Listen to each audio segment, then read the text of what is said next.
మనిషి అలవోకగా నింగిని చేరుకుంటున్నాడు. అయితే నేల తల్లితో అల్లుకొని ఉన్న మమకారాన్ని దూరం చేసుకుంటున్నాడు.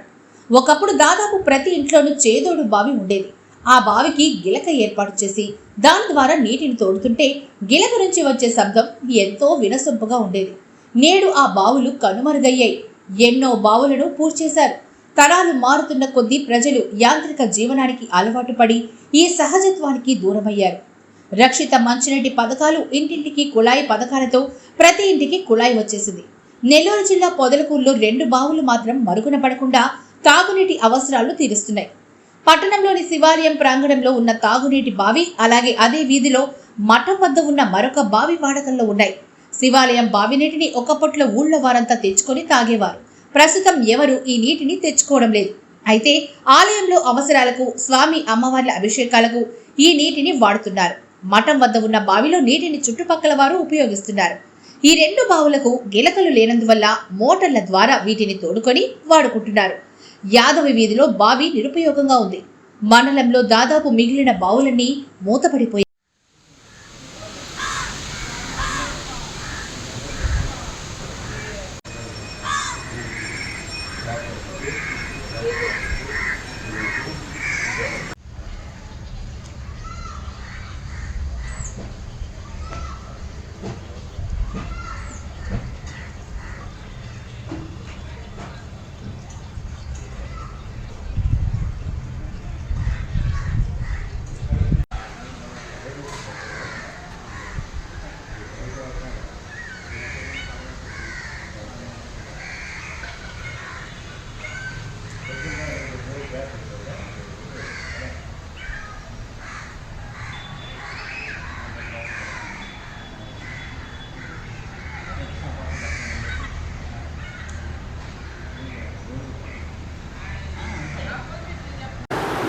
శ్రీ గురుభ్యో నమః. మా శివాలయంలో 1930 చిల్లరలో ఈ బావిని తవ్వించారు. అప్పుడు పొదలకూరులో నీటి ఇబ్బంది ఎక్కువగా ఉన్న కాలంలో కూడా గ్రామస్తులంతా కూడా ఈ బావి నుంచే మంచినీరు తీసుకెళ్లేవారు. కానీ కాలక్రమేణా ఈ కుళాయిలు, బోర్లు ఎక్కువైనందువల్ల ఈ మంచినీటికి వాడకం తగ్గింది. కానీ శివాలయంలో అభిషేకానికి, పూజా కార్యక్రమాలకు మాత్రం ఈ బావిలో నీటిని వాడుతున్నాము. అంతేకాకుండా ఈ కనకాపరమేశ్వరి గుడిలో వాళ్ళు ఈ కలశ అభిషేకాలకు, అటువంటి కార్యక్రమాలకు కూడా మా దేవాలయం నుంచే నీటిని తీసుకెళ్తూ ఉంటారు. ఈ శివాలయం బావిలో నీరు ఒకప్పుడు చాలా గ్రామంలో అన్ని బావులు ఎండిపోయినా కూడా మా బావిలో నీళ్లు ఉంటూ ఉండేవి. ఊళ్ళో జనమంతా కూడా వచ్చి ఇక్కడి నుంచే నీళ్లు తీసుకెళ్లేవారు. కాలక్రమేణా ఈ బావుల వాడకం తక్కువైన తర్వాత ఈ బావిని వాడటం తగ్గింది.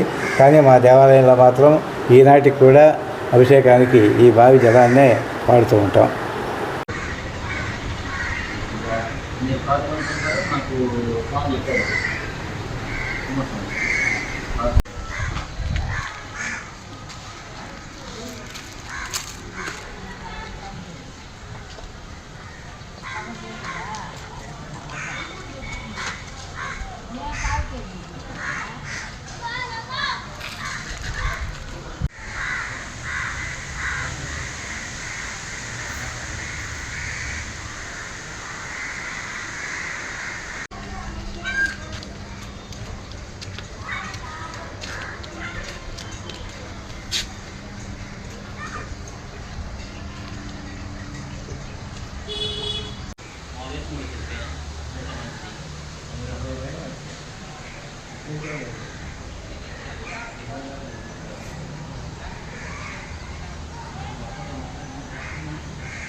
బయట